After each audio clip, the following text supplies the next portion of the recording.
Bonsoir à toutes et à tous et bienvenue à cette nouvelle édition de Direct, une édition qui sera axée sur les relations égypto-africaines, surtout à la lumière de la dernière édition de la Conférence des Nations Unies sur le climat et tout ce qui a été en rapport avec le dossier de l'Afrique, le développement de l'Afrique et de son énergie.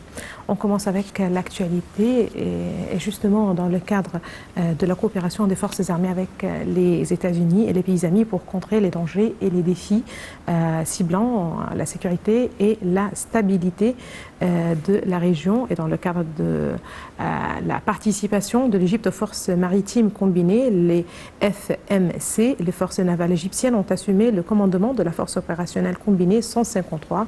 Les missions de cette force visent à lutter contre la contrebande et les activités illégitimes, en particulier le terrorisme dans la région de la mer Rouge, de Bab el-Mandab et du golfe d'Aden. L'Égypte assume actuellement le commandement de cette force pour son rôle axial et son étroite coopération avec les forces navales et des pays participants. Lors de son commandement, l'Égypte vise à assurer la sécurité dans les zones et les corridors maritimes et assurer aux navires une navigation sécurisée dans les eaux internationales, tout en luttant contre les divers crimes organisés qui nuisent au commerce maritime mondial et aux intérêts des pays participants. Le président du Conseil des députés, le conseiller Hanafi El Ghebali, s'est rendu au Qatar à la tête d'une délégation parlementaire et ce en réponse à l'invitation du président du Conseil de Sénat qatari, Hassan Abdullah Granem. Au cours de cette visite, le conseiller Ghebali doit tenir des entretiens élargis avec le président du Conseil consultatif qatari sur le renforcement des relations égypto-qatari sur divers échelons et en particulier l'échelon parlementaire. Les entretiens seront également axés sur le renforcement de la coopération parlementaire égypto-qatari sur tous les niveaux entre les deux pays. Une petite pause, madame, monsieur, et on se retrouve juste après pour parler de l'Afrique et sur en détail.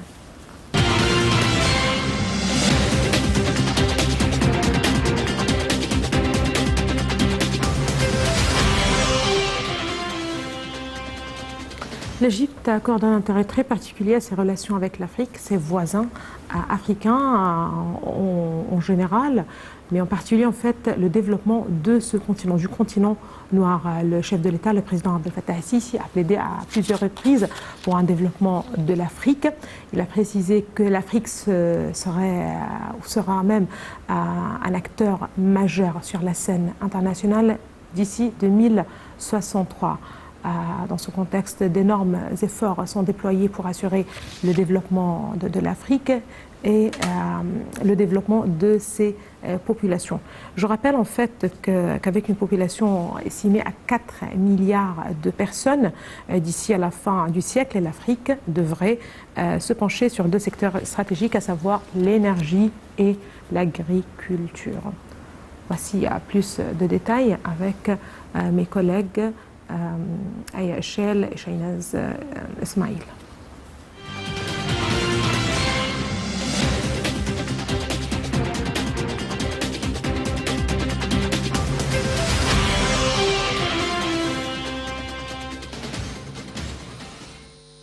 À rebours de sa forte vulnérabilité au changement climatique, l'Afrique n'émet que peu de gaz à effet de serre. Sa diplomatie climatique s'est appesantie sur le financement de l'adaptation, rien de plus normal. Pour autant, la manière dont les Africains évoquent ce sujet doit évoluer. Les pays du continent devraient adopter la posture bien plus valorisante de porteurs de solutions.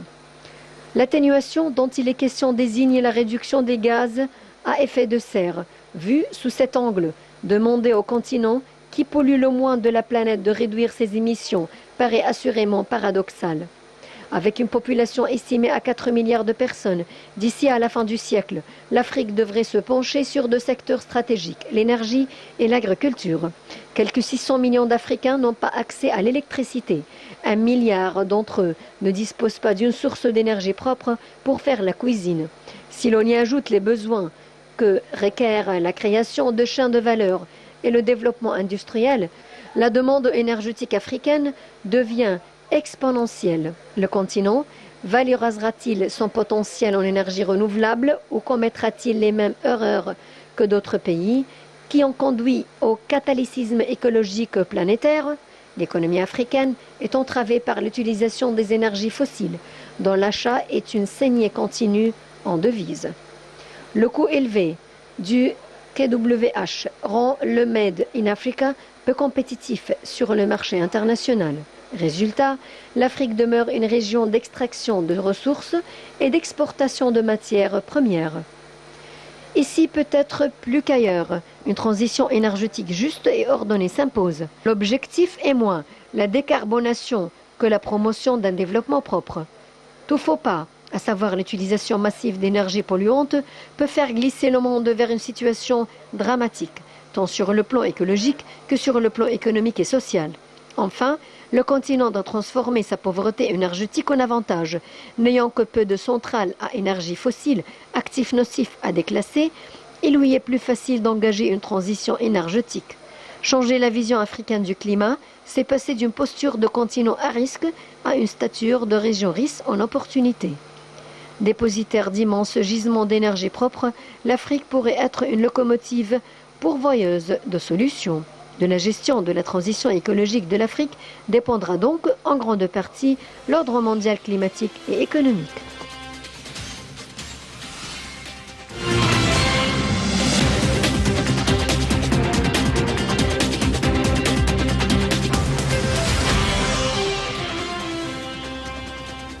Nous parlons de l'Afrique et nous avons le plaisir d'avoir avec nous en ligne, en direct, le Dr Hani Abdelaziz, ancien sous-secrétaire général des Nations Unies. Bonsoir, Dr Hani Abdelaziz. Bonsoir, madame. On parle de l'Afrique et j'aimerais là rappeler que le chef de l'État, le président Abdel Fattah el-Sisi, a plaidé à plusieurs reprises pour un continent fort. Il a parlé d'objectifs à atteindre d'ici 2063 et il a même parlé d'un continent qui a une présence forte sur la scène internationale d'ici cette date. Que faire justement pour parvenir à cet objectif selon vous, Dr Hani? Eh bien, laissez-moi d'abord vous remercier votre collègue qui a fait sa présentation, mais je dois relever certains éléments importants.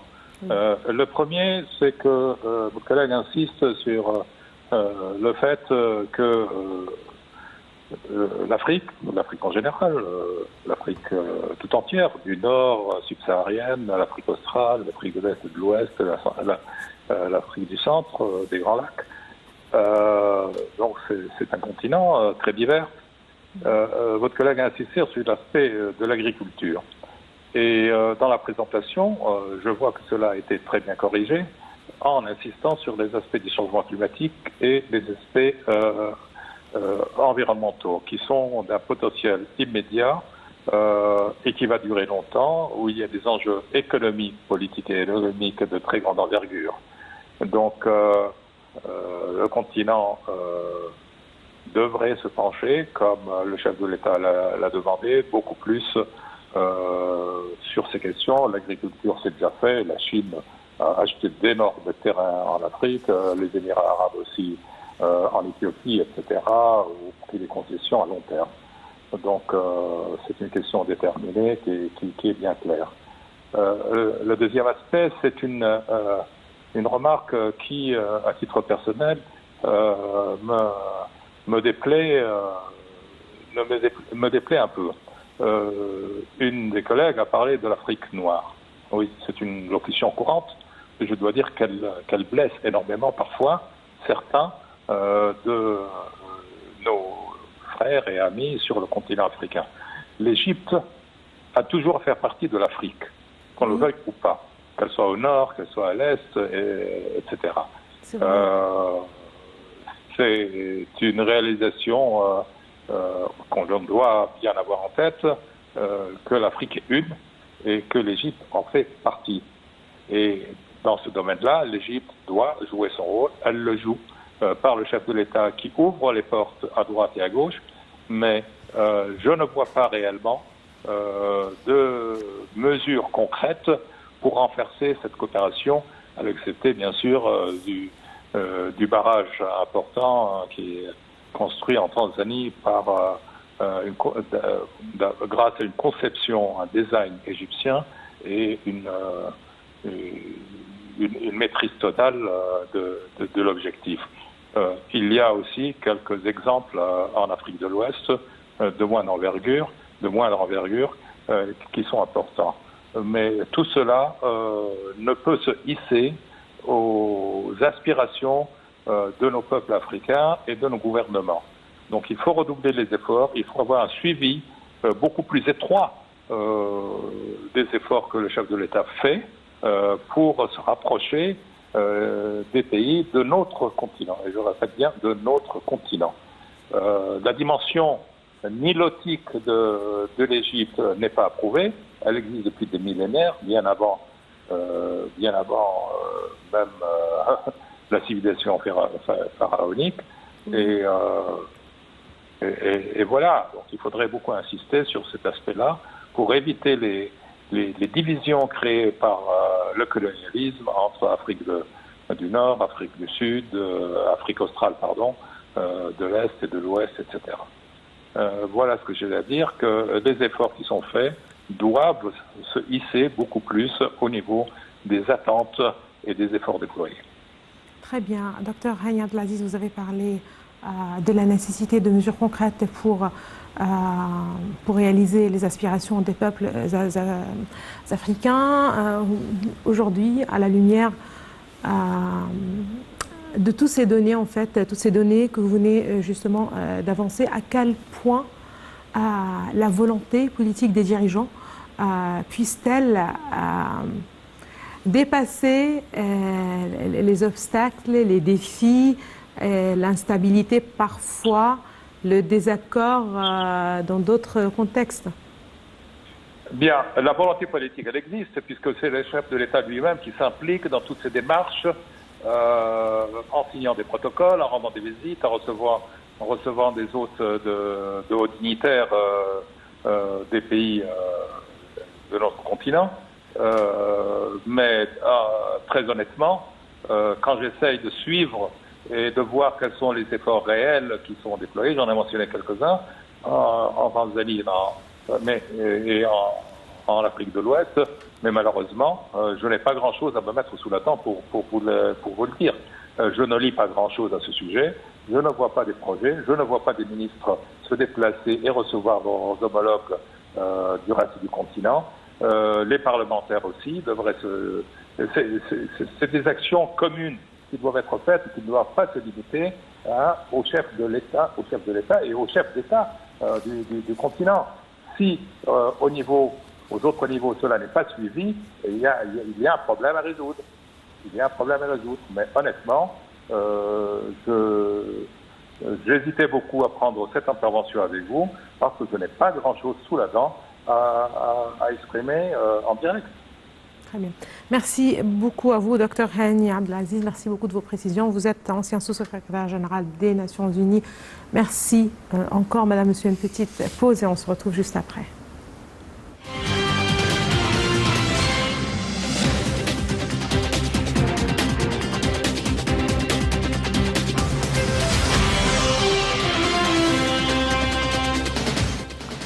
On parle de l'Afrique, on parle de l'Égypte et de ses relations avec l'Afrique. Et nous avons le plaisir d'avoir avec nous en ligne, en direct, M. Ahmed El-Leyssi Nassef, qui est un expert en éco-gestion. Bonsoir, M. Ahmed El-Leyssi Nassef.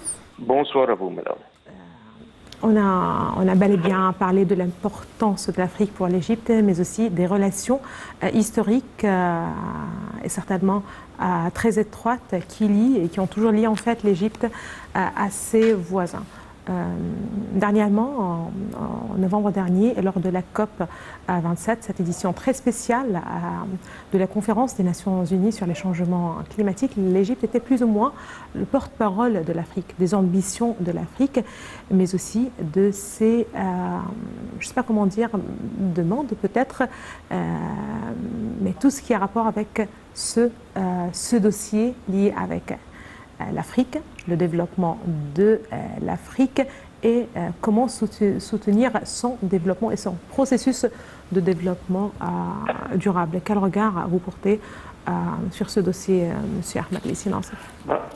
Pour commencer avec, l'Égypte avait toujours des relations très spéciales avec le reste de leur continent, du continent. On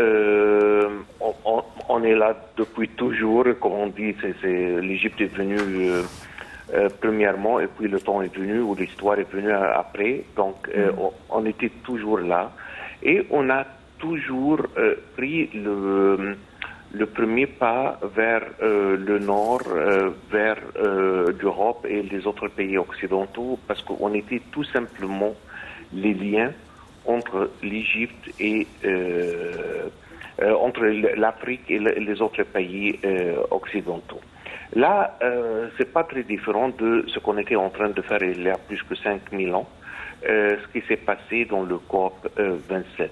L'Égypte a pris le leadership de la première place pour vraiment mettre en cause ou discuter ou présenter le cas de presque 45 pays en Afrique, que comment les autres pays doivent soutenir les pays africains pour qu'ils puissent être au niveau et mettre en place les mesures nécessaires pour la protection de l'environnement et le réchauffement global. Donc c'est un rôle que son Excellence le Président Abdel Fattah el-Sisi a pris en place et a pris charge. C'était pas la première fois, on l'a vu faire ça en gérant la sommet africain. C'était la première fois que l'Afrique a réuni ses efforts avec la Russie. C'était la première fois qu'on a vu un très grand sommet russe-africain. C'était géré par son Excellence le Président Sisi. Et c'était aussi la première fois qu'on a vu dans le sommet africain, quand il était président du sommet africain, quand ils ont négocié les dettes énormes pour pas mal de pays africains et surtout le Soudan qui est un pays voisin et frère. Donc là, on a vu comment l'Égypte a pu profiter de nos confrères en Afrique et ajouter de valeur énorme pour pas mal de pays qui peut-être n'ont pas les mêmes expertises que l'Égypte a et ils ont bien besoin d'être soutenus par l'Égypte. Très bien. Il y avait quelques dossiers qui étaient justement à la tête des priorités ou de l'agenda de l'Égypte pour l'Afrique, à savoir cette connexion électrique entre l'Égypte et certains pays africains, cette route très ambitieuse qui devrait relier le Caire dans le nord et Cape Town dans le sud. On voit aussi l'Égypte qui s'investit énormément dans le continent avec la construction de barrages dans certaines villes africaines. Et parallèlement à tout ceci, il y a ce rôle très traditionnel que l'Égypte joue en Afrique avec l'envoi de missions que ce soit de médecins, de professeurs, dans les divers en fait, domaines qui se trouvent, que l'Égypte envoie justement dans le cadre des échanges d'expertise avec certains pays africains. Aujourd'hui, avec tout cet investissement, à quel point ça pourrait justement aider à promouvoir le continent en général, promouvoir les échanges tout d'abord intercontinentaux et faire de ce continent un continent fort, puisque le chef de l'État, le président Abdel Fattah el-Sisi, a même parlé d'une présence africaine, d'un continent qui devrait jouer un rôle primordial sur la scène internationale d'ici 2063. Tout simplement, on a deux exemples qui sont intéressants à voir. On voit comment le chef de l'État a présenté ces deux exemples. Généralement, en Afrique, les pays ne sont pas des pays riches, généralement parlé. Et nous ne sommes pas à un niveau d'expertise de gestion qui est le plus élevé dans le monde. Donc, l'idée de synergier nos efforts ensemble et être capable de faire les choses ensemble, les mains en main, c'est ça la route qu'on peut arriver à vraiment être parmi les nations plus développées dans le monde et élever les niveaux de développement qu'on a en Afrique aujourd'hui. On a deux exemples.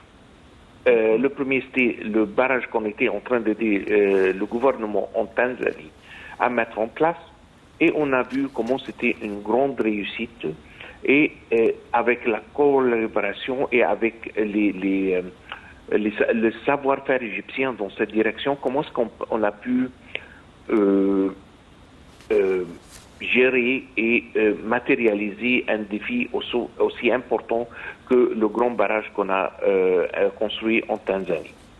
Malheureusement, on a un contre-exemple de ça, c'est le barrage de Renaissance qui est en train d'être construit en Éthiopie. Et malheureusement, on était à partir de 2010, nous sommes en négociation avec nos confrères en Éthiopie, mais malheureusement avec très peu d'attention de leur côté.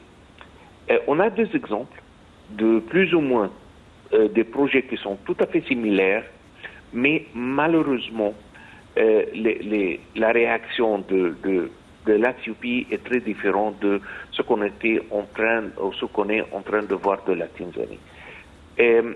C'est seulement la synergie, c'est seulement avec la coopération. L'Égypte ne veut jamais arrêter les efforts de croissance, les efforts de développement dans n'importe quel pays africain. Mais en même temps, ça ne doit pas venir à coûteux pour l'Égypte. Ça ne peut pas venir par menacer l'Égypte de sa sécurité d'eau ou sa sécurité alimentaire. Et toujours, si on s'assoit, si on a les bonnes intentions, on peut toujours arriver à des solutions. Et on a démontré ça avec l'exemple de la Tanzanie. Donc, je pense que l'Égypte est en train de présenter ou se présenter comme un pays leader dans le continent africain, comme un pays pacifique qui préfère la façon de collaboration, de résoudre les défis ou les challenges qu'on a, mais pas autrement.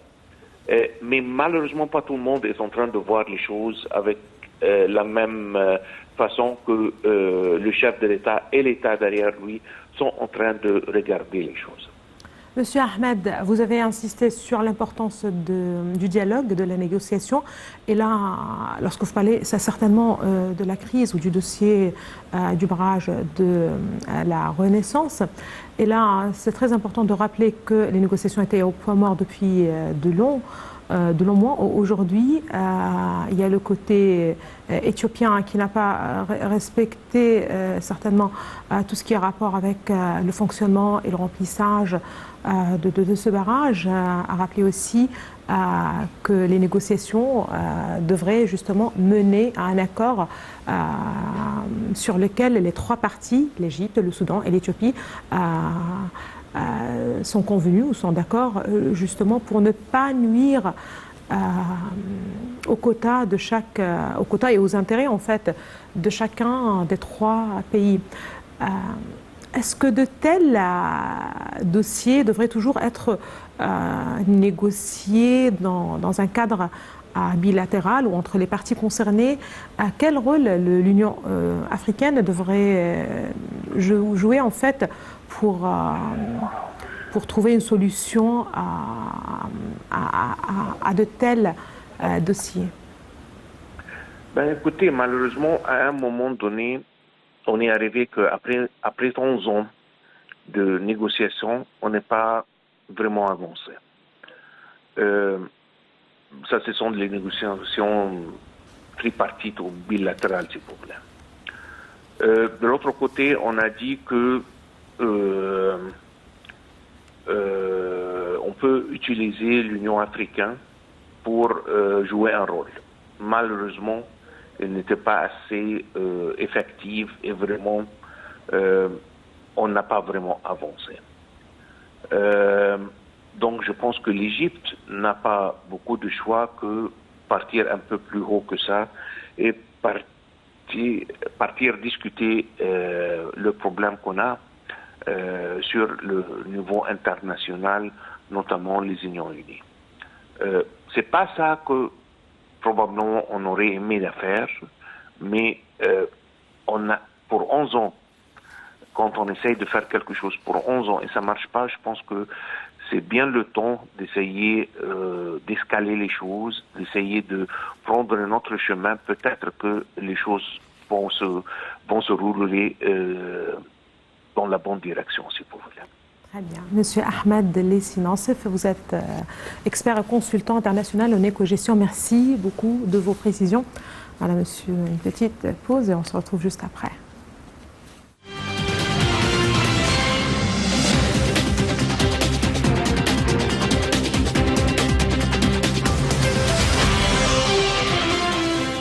Bonjour madame, monsieur, nous avons le plaisir d'avoir avec nous en ligne, en direct, monsieur Nagui Victor, qui est un expert en économie. Bonsoir monsieur Nagui Victor. Bonsoir madame. Voilà. L'Afrique, avec ses potentiels variés, avec toutes ses richesses, œuvre à réaliser son développement. Tant retardé en fait. On parle d'un développement économique avant tout, mais certainement qui devrait rentrer dans un contexte de développement aussi durable. Comment faire justement pour réaliser un développement économique et durable en même temps dans un continent qui a quand même d'énormes défis selon vous? Il faut savoir que l'Égypte est un très grand pays dans le continent africain et c'est un catalyseur. C'est un pays qui attire son savoir-faire par ses expériences. C'est un pays qui attire les autres pays qui l'entourent pour apprendre ensemble dans le milieu économique.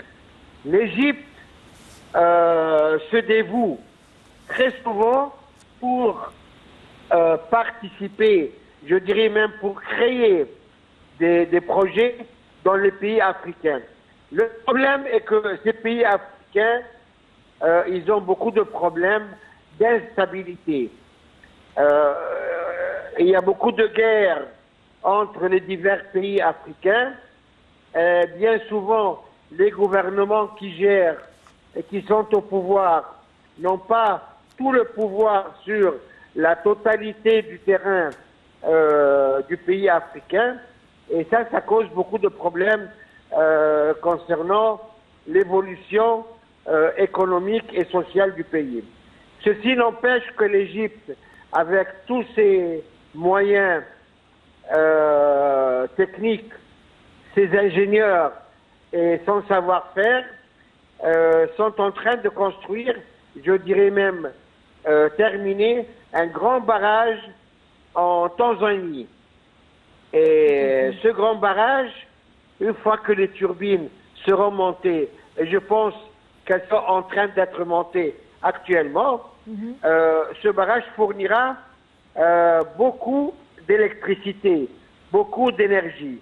Je dirais même que des contrats actuellement sont en train d'être signés pour les pays mitoyens, pour pouvoir bénéficier de l'électricité qui sera produite par ce barrage.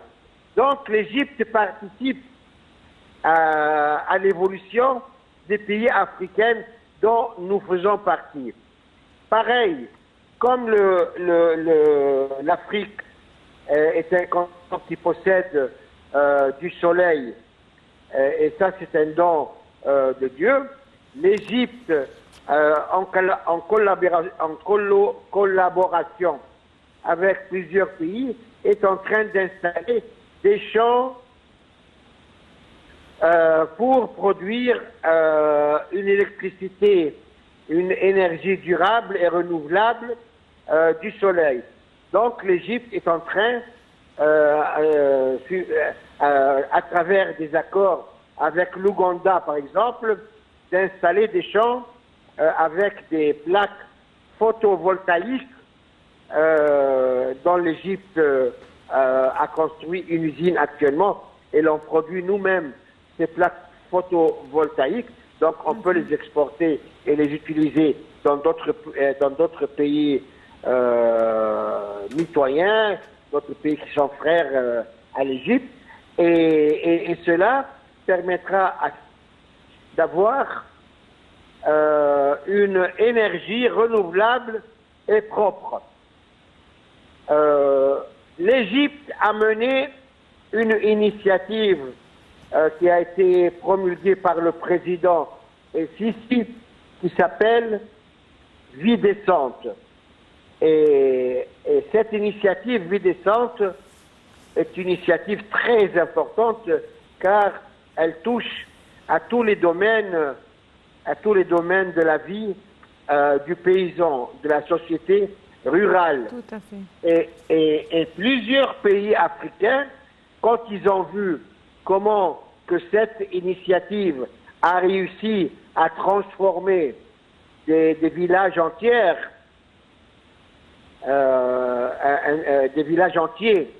et qui a réussi à leur fournir des conditions de vie qui sont meilleures avec de l'eau potable, des réseaux d'égout, de l'électricité, du gaz, ainsi de suite. Plusieurs pays sont venus et ils ont demandé à l'Égypte la participation et, je dirais, leur apprendre comment ce projet fonctionne ici en Égypte pour qu'ils puissent calquer cette expérience dans leur pays tout en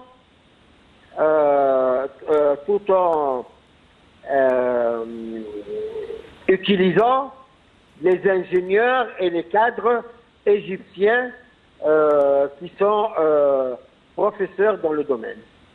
Donc l'Égypte n'arrête pas d'aider et de tendre la main pour faire évoluer les pays africains dans plusieurs domaines, même dans l'agriculture, dans l'élevage du bétail.